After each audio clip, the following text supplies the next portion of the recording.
सभी साथियों को नमस्कार। स्वागत है आपका शिक्षकों एवं कर्मचारियों के अपने YouTube channel we educate you में।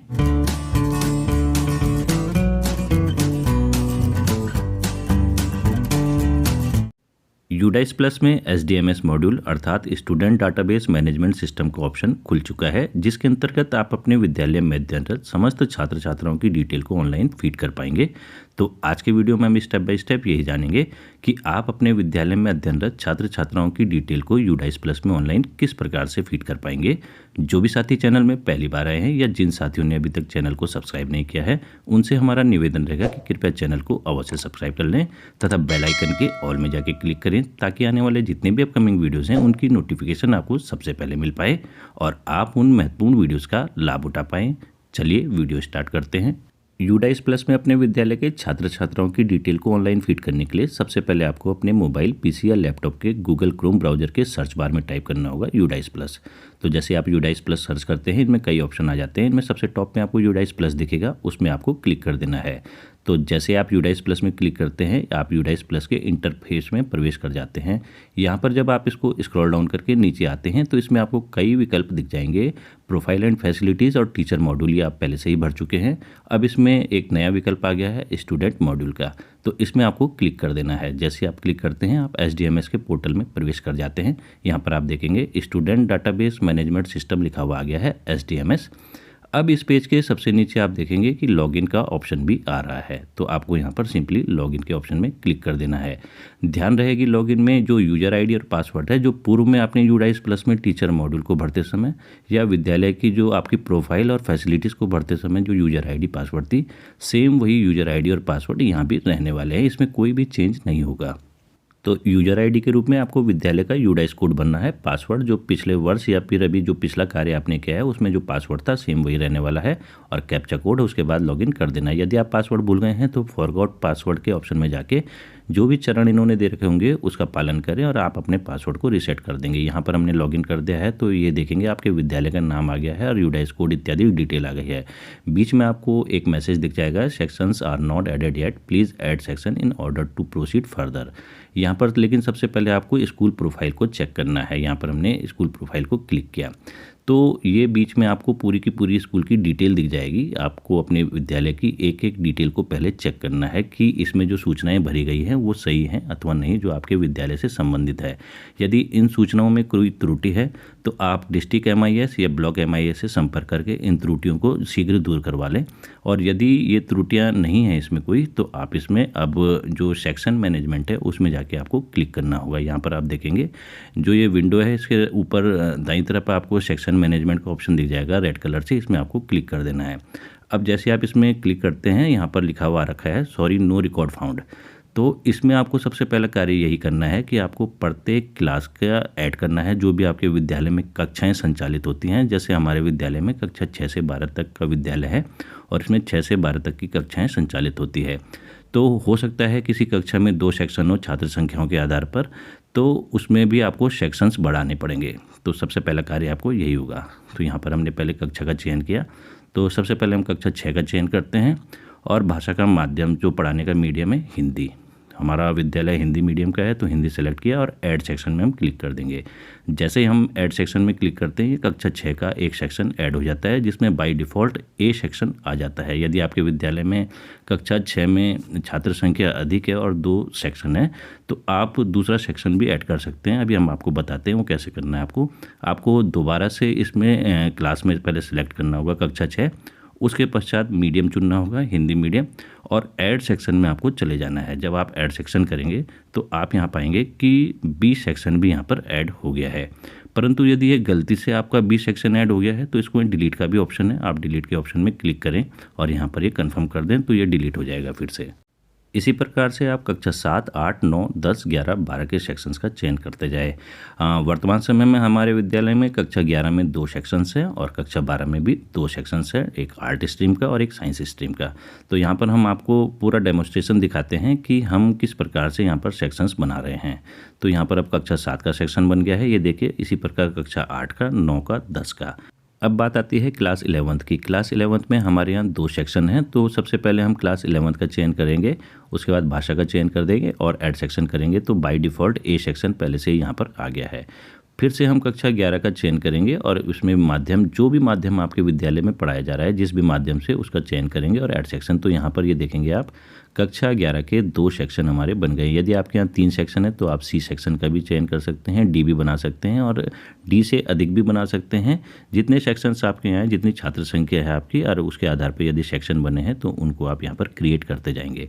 तो यहाँ पर आप देखेंगे कक्षा 6, 7, 8, 9, 10, 11, 12 के यहाँ पर सेक्शन हमने सबसे पहले बना दिए हैं। तो सबसे पहला कार्य हमारा यही रहेगा।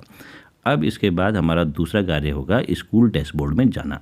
जब हम स्कूल डैशबोर्ड में जाएंगे तो आप देखेंगे यहाँ पर पूरा की पूरी जो भी हमारे पास सूचनाएं हैं कक्षावार, वो दिखाई दे जाएंगी। अभी आपको दिखाते हैं। यहाँ पर हमने स्कूल डैशबोर्ड में जैसे ही क्लिक किया, ये देखेंगे आपकी क्लासेस आ गई हैं, उनके सेक्शन भी लिखे हुए आ गए हैं। इस इंटरफेस के दाईं तरफ आप देखेंगे कि 2 ऑप्शन आ रहे हैं, व्यू मैनेज और ऐड स्टूडेंट। अब हमें जैसे मान लिया कक्षा 11 के किसी छात्र को यहाँ पर जोड़ना है, उसका नाम जोड़ना है, उसकी पूरी डिटेल ऐड करनी है। तो कक्षा 11(1) में हम यहाँ पर ऐड स्टूडेंट में चले जाएंगे। तो स्टूडेंट की डिटेल को भरने के लिए 4 स्टेप होते हैं। पहला स्टेप है general information of the student, दूसरा स्टेप होता है स्टूडेंट इनरोल्ड डिटेल, तीसरा स्टेप होता है facility and other detail of the student और चौथा स्टेप होता है स्टूडेंट प्रोफाइल प्रीव्यू। तो ये 4 स्टेप हमें क्लियर करने होते हैं।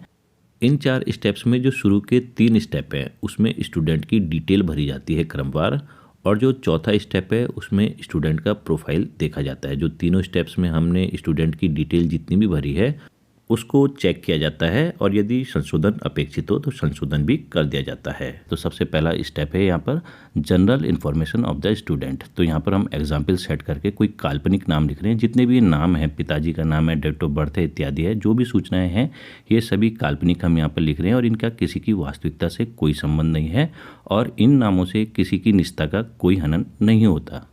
तो फॉर एग्जाम्पल के लिए हमने एक स्टूडेंट का नाम लिख दिया है अभिषेक नेगी, उसके बाद इसका जेंडर का चयन किया और उसके बाद date of birth. Date of birth में आप यहाँ पर देख सकते हैं, कैलेंडर के हिसाब से भी आप चयन कर सकते हैं और मैनुअली भी लिख सकते हैं। एक बात यहाँ पर ध्यान देने योग्य बात है कि जब भी आप नाम लिखेंगे तो वो कैपिटल लेटर में ही होने चाहिए, स्मॉल लेटर में नहीं होने चाहिए। अब मान लिया कि इनकी मदर का नाम सुनीता देवी है तो ये भी कैपिटल लेटर में नाम एंटर होगा। उसके बाद इनके फादर का नाम मान लिया कि भूपाल सिंह है तो हमने काल्पनिक नाम यहाँ रख दिया भूपाल सिंह। उसके पश्चात गार्जियन का नाम, जो भी गार्जियन का नाम होगा, जैसे भूपाल सिंह ही है तो भूपाल सिंह हमने यहाँ पर इनके गार्जियन का नाम लिख दिया। अब बात आती है आधार नंबर की। तो स्टूडेंट का वैलिड आधार नंबर आपको यहाँ पर लिखना होगा। ये हम बाद में लिखेंगे थोड़ी देर में, पहले हम अन्य डिटेल्स को भर लेते हैं। उसके पश्चात जो आता है नेम इन आधार, जो भी आधार में नाम होगा वो आपको यहाँ पर लिखना है। जो आधार कार्ड में स्टूडेंट का नाम होगा सेम वही नाम यहाँ पर आपको एंटर करना है। उसके पश्चात आता है एड्रेस। तो इसमें एड्रेस में आपको जो भी पूरा एड्रेस है स्टूडेंट का आधार में भी होगा और आपके विद्यालय के अभिलेखों में भी सुरक्षित होगा, वो यहाँ पर आपको इसको एंटर करना होगा।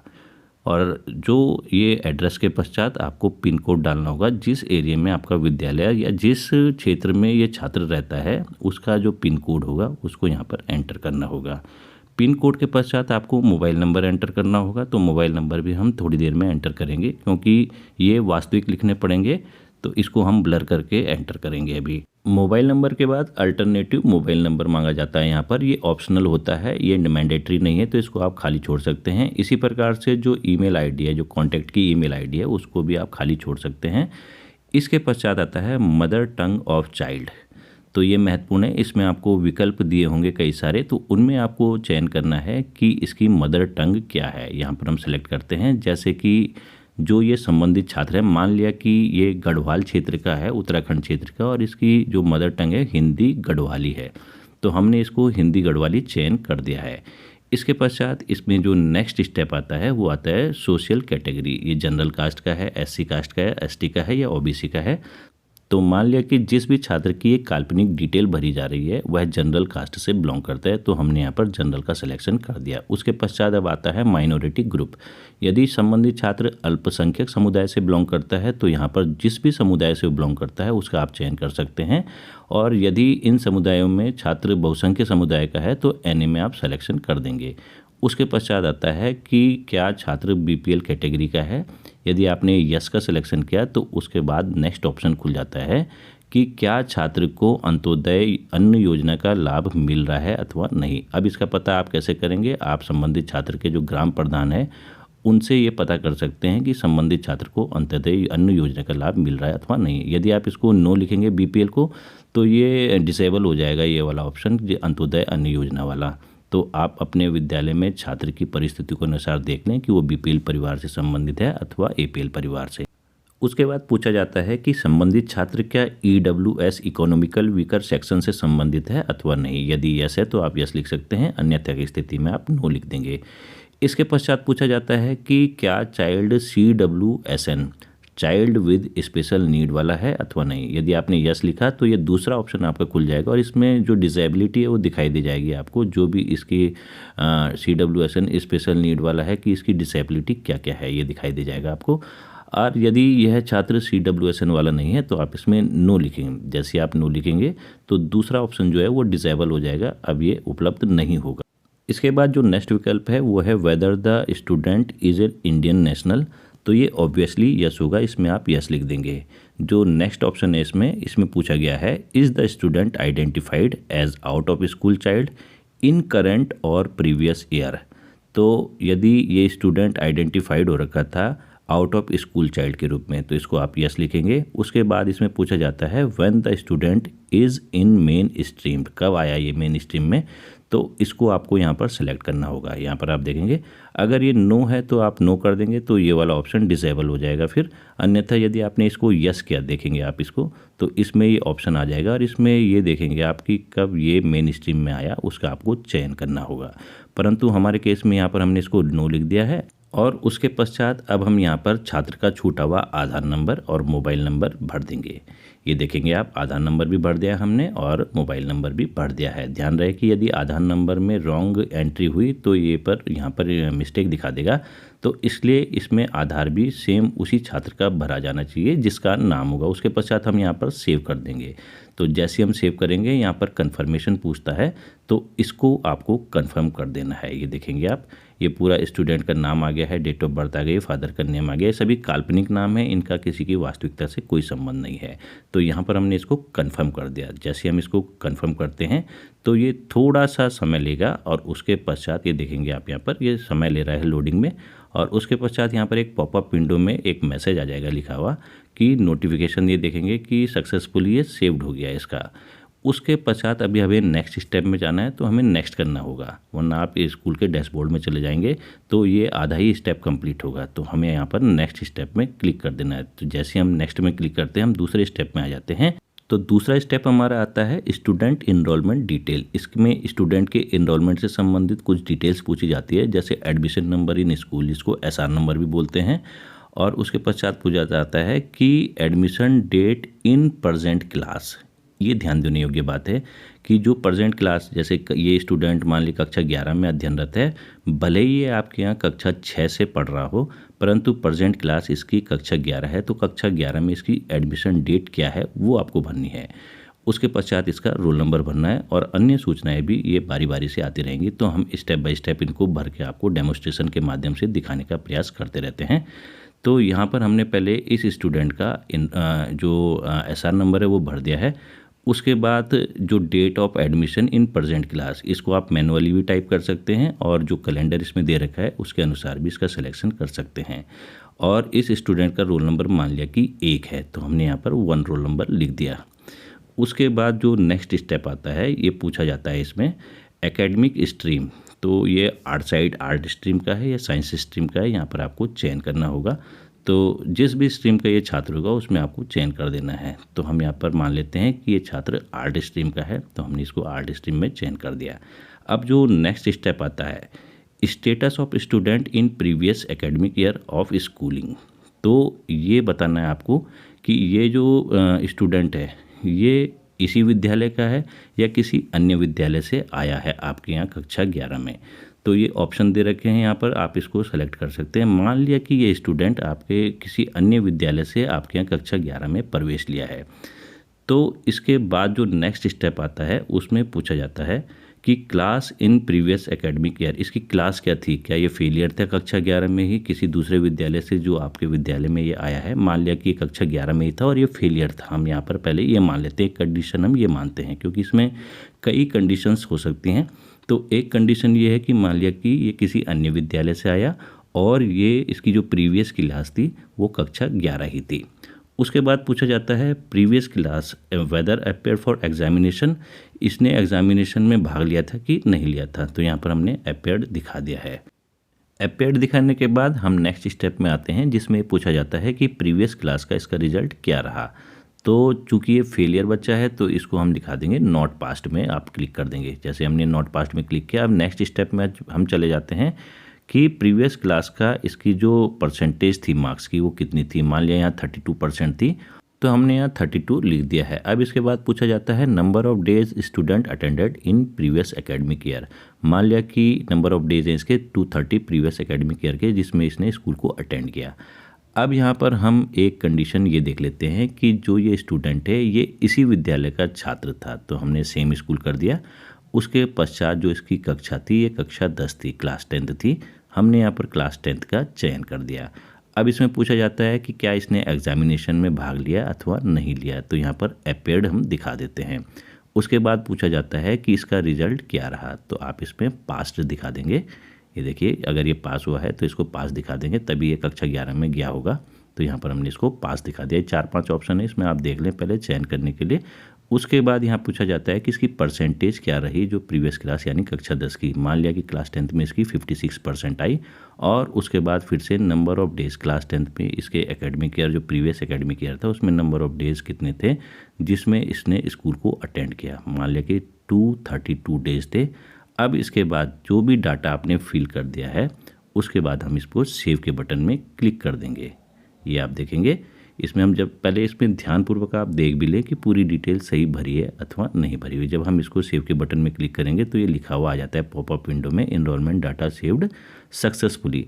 अब यदि आपने इसको क्लोज कर दिया तो ये अभी स्टेप पूरा अधूरा रह जाएगा, तीसरा स्टेप में आप नहीं जा पाएंगे, इसलिए आपको थर्ड स्टेप में जाने के लिए नेक्स्ट को क्लिक करना पड़ेगा। जैसे ही आप नेक्स्ट को क्लिक करेंगे आप थर्ड स्टेप में पहुंच पाएंगे जिसमें लिखा होगा facility and other detail of the student. School की तरफ से उसको क्या फैसिलिटी दी गई है और स्टूडेंट की अन्य डिटेल भी यहाँ पर पूछी जाती है। तो इसमें सबसे पहले पूछा जाता है facility provided to the student for the year of filing data. जब आप इस डाटा को फाइल कर रहे होंगे उस समय इसकी जो फैसिलिटीज़ हैं, तो यहाँ पर अगर हमने यस लिखा तो ये ऑप्शंस खुल जाएंगे, जैसे फ्री टेक्स्ट बुक हो गया, फ्री यूनिफॉर्म हो गया और जितनी भी यहाँ पर फैसिलिटीज़ हैं। उत्तराखंड राज्य की बात करें तो उत्तराखंड राज्य में कक्षा 1 से 12 तक के समस्त छात्र छात्राओं को फ्री टेक्स्ट बुक प्रोवाइड कराई जाती है सरकार के द्वारा, तो यहाँ पर हमने फ्री टेक्स्ट बुक का ऑप्शन चुन लिया है। उसके अलावा आप कुछ और भी चुन सकते हैं, जो आपके राज्य हैं उसमें यदि कुछ और फैसिलिटी सरकार के द्वारा दी जाती है तो उसको आप चुन सकते हैं। अब इसके बाद आता है scholarship received by student previous academic year में यदि स्टूडेंट ने कोई स्कॉलरशिप प्राप्त की है। अब सेंट्रल स्कॉलरशिप प्राप्त की है जैसे मान लिया NMMS की हुई है, तो यहाँ पर ये कई स्कॉलरशिप्स के नाम है, जो भी स्कॉलरशिप उसने प्राप्त की हो रखी होगी उसको आप यहाँ पर सेलेक्ट कर देंगे। उसके बाद स्टेट स्कॉलरशिप है, यदि उसने वो भी प्राप्त कर रखी है तो आप यस लिख देंगे। अदर स्कॉलरशिप भी यदि उसने प्राप्त कर रखी है तो यस लिख देंगे। और जितनी भी स्कॉलरशिप्स का टोटल है उसकी अमाउंट को आप यहाँ पर लिख देंगे। मान लिया कि 20,000 है, परंतु दूसरी कंडीशन ये भी है कि इस छात्र के द्वारा कोई स्कॉलरशिप प्राप्ति नहीं की गई है, तो आप इसमें नो लिख देंगे। यहाँ पर नो लिख दिया हमने। तो जैसे ही हमने इसमें नो लिखा, जो अमाउंट वाला बॉक्स है वो डिसेबल हो जाएगा, उसमें अब आप अमाउंट नहीं लिख पाएंगे। उसके बाद जो तीसरा विकल्प आता है उसमें पूछा जाता है facility to the student in case of CWSN। अब हमने जो सबसे पहला जनरल इन्फॉर्मेशन ऑफ स्टूडेंट पढ़ा था उसमें हमने CWSN इसको नहीं दिखाया था, तो ये वाला जो स्टेप है ये पूरा का पूरा डिसेबल हो रखा है, इसमें आप कुछ भी चेंज नहीं कर सकते। यदि वहाँ हमने पहले स्टेप में जनरल इन्फॉर्मेशन ऑफ स्टूडेंट में यदि CWSN इस छात्र को दिखाया होता तो यहाँ पर इसको फैसिलिटीज़ की जो भी विकल्प आते हैं वो खुले रहते, उसमें आप टिक लगा सकते थे कौन कौन सी फैसिलिटी उपलब्ध कराई जाती है, परंतु यह छात्र CWSN से संबंधित नहीं है। अब इसके बाद पूछा जाता है whether student has been screened for specific learning disability. क्या छात्र विशिष्ट सीखने में अक्षमता दिखाता है कुछ विशिष्ट सीखने में, तो यदि इसमें यस लिखेंगे तो इसमें 3 ऑप्शन दे रखे हैं, अन्यथा की स्थिति में आप नो लिख सकते हैं। उसके बाद का विकल्प है whether student has been screened for autism spectrum disorder, क्या छात्र संवादी स्थापित नहीं कर पाता, अपनी बात आपको नहीं समझा पाता, यदि ऐसा है तो यस लिखेंगे, अन्यथा की स्थिति में आप नो लिखेंगे। इसके बाद पूछा जाता है whether student has been screened for attention deficit hyper active disorder, क्या छात्र में ध्यान की कमी रहती है, यदि रहती है तो यस लिखेंगे, अन्यथा की स्थिति में आप नो लिख सकते हैं। तो हमारे केस में यहाँ पर हम इसको नो लिख दे रहे हैं। अब इसके बाद पूछा जाता है is the student involve in any extra curriculum activities, यदि यह एक्स्ट्रा कुरिकुलम एक्टिविटीज़ में इन्वॉल्व रहता है तो यस लिखेंगे, अन्यथा की स्थिति में नो लिख देंगे। अब इसके बाद यहाँ पर नेक्स्ट जो आता है वो इम्पोर्टेंट है, has the student been identified as a gifted talented in the following, तो mathematics, language, science, technical, sports और आर्ट, इनमें से यदि टैलेंटेड है, गॉड गिफ्टेड है या टैलेंटेड है तो उस स्ट्रीम को आप चयन कर लेंगे। जैसे यस लिखा तो इसमें ऑप्शन खुल गए हैं कि कौन सी स्ट्रीम में इसका टैलेंट है। मान लिया हमने स्पोर्ट्स लिख दिया, मेंटर इसको प्रोवाइड कराया गया कि नहीं कराया गया, यस या नो में जवाब देना है। इसने स्टेट लेवल में पार्टिसिपेट किया कि नहीं किया, नेशनल लेवल में पार्टिसिपेट किया कि नहीं किया, ये सारी डिटेल्स आपको लिखनी है। और यदि आप इस स्टूडेंट में कोई भी टैलेंट नहीं है माना एक्स्ट्रा, तो इसमें आपने नो लिख दिया, तो ये सारे के सारे विकल्प जो हैं डिसेबल हो जाएंगे। अब जो इसमें अंतिम क्वेश्चन पूछा जाता है does the student participate eight NCC, NSS और स्काउट एंड गाइड, यदि ये स्टूडेंट एनसीसी का कैडेट है या एनएसएस इसने लिया है या स्काउट एंड गाइड में पार्टिसिपेट किया है तो आप इसमें यस लिखेंगे, अन्यथा की स्थिति में नो लिख देंगे। तो हमने यहाँ पर नो लिख दिया और उसके बाद यहाँ पर हम सेव डाटा कर देंगे। तो जैसे हम यहाँ सेव करेंगे एक पॉपअप विंडो में मैसेज आ जाएगा डाटा सेव्ड सक्सेसफुली। तो इसको अभी हमें क्लोज नहीं करना है, अब हमें नेक्स्ट में जाना है। जो अंतिम स्टेप है हमारा उसमें हम जाएंगे स्टूडेंट प्रोफाइल में। जैसे ही हम नेक्स्ट करेंगे तो जो डिटेल हमने स्टूडेंट की अब तक भरी 3 स्टेप्स में वो पूरी डिटेल यहाँ पर शो हो जाएगी। तो आप इनको ध्यानपूर्वक देख लें, कोई डिटेल आपसे गलत तो नहीं भर गई है। यदि गलत भर गई है तो आप बैक में जा सकते हैं और उसको संशोधन कर सकते हैं। यदि आपको लगता है कि ये पूरी डिटेल सही हैं तो आप फाइनलाइज डाटा जा सकते हैं और इसको आप सेव भी कर सकते हैं। देखेंगे राइट साइड में रेड कलर से PDF लिखा हुआ है, तो जैसे आप इसको क्लिक करेंगे तो ये PDF में सेव भी हो जाएगा आपके कंप्यूटर में, डेस्कटॉप में या मोबाइल में, और इसका प्रिंट भी आप निकाल सकते हैं फॉर फ्यूचर के लिए, अपने स्कूल रिकॉर्ड के लिए। तो यहाँ पर आप देखेंगे सेव का ऑप्शन भी आ रखा है और प्रिंट का भी ऑप्शन आ जाता है। तो इन डिटेल्स को ध्यानपूर्वक पढ़ने के पश्चात यदि आपको लगता है कि इस डाटा को फाइनलाइज करना है तो सबसे नीचे जो दाईं तरफ आपको ब्लू कलर से दिखेगा फाइनलाइज डाटा, उसमें आपको क्लिक कर देना है। जैसे ही आप क्लिक करेंगे तो यहाँ पर एक पॉपअप विंडो खुलती है और उसमें पूछा जाता है are you sure want to finalise data, तो आपको इसको ओके कर देना है। जैसे ही आप ओके करेंगे तो फिर से मैसेज आ जाएगा आपके पास पॉपअप विंडो में डाटा फाइनलाइज सक्सेसफुली। इसी प्रकार से आप अन्य क्लासों के समस्त छात्र छात्राओं की डिटेल को भर सकते हैं। अब हम यहाँ पर बैक टू स्कूल डैशबोर्ड में जाके दिखाते हैं आपको कि क्या इंटरफेस आता है। जैसे बैक टू स्कूल डैशबोर्ड में जाएंगे तो ये पहला ऑप्शन खुल जाएगा। अब इसमें आप देखेंगे क्लास 11th A में अभी हमने एक छात्र की डिटेल को फिल किया। तो यहाँ पर हम व्यू देख लेते हैं इसको मैनेज करके। तो यहाँ पर आप देखेंगे ग्रीन कलर से 3 टिक लिखे हुए हैं। तो इसमें जीपी का मतलब होता है जनरल डिटेल, ईपी का मतलब होता है इनरोलमेंट प्रोफाइल और एसपी का मतलब होता है स्कूल प्रोफाइल। यदि ये ग्रीन कलर से आ गए हैं और स्टेटस भी देख सकते हैं आप कंप्लीटेड लिखा हुआ है, तो इस स्टूडेंट का डाटा पूरा का पूरा भर चुका है। यदि आपको फिर भी लगता है कि इस स्टूडेंट के डाटा में कोई कमी रह गई और आपने फाइनलाइज भी कर दिया तो इसमें डिलीट का भी ऑप्शन है। यदि आप डिलीट करते हैं तो इसमें रीज़न पूछा जाता है कि आप इसको क्यों डिलीट कर रहे हैं, बस आपको रीज़न देना पड़ेगा और ये डिलीट हो जाएगा। तो इस प्रकार से इस वीडियो के माध्यम से हमने आपको यह बताने का प्रयास किया कि आप यूडाइस प्लस में अपने विद्यालय में अध्ययनरत छात्र छात्राओं की संपूर्ण डिटेल को ऑनलाइन किस प्रकार से फीड कर पाएंगे। यूडाइस प्लस में अपने विद्यालय के छात्र छात्राओं की डिटेल की ऑनलाइन फीडिंग करने से पहले आप इस प्रपत्र में अपने विद्यालय के छात्र छात्राओं की डिटेल स्टेप बाय स्टेप एक एक करके भरते रहें, जिससे कि आपको ऑनलाइन फीडिंग करने में आसानी होगी।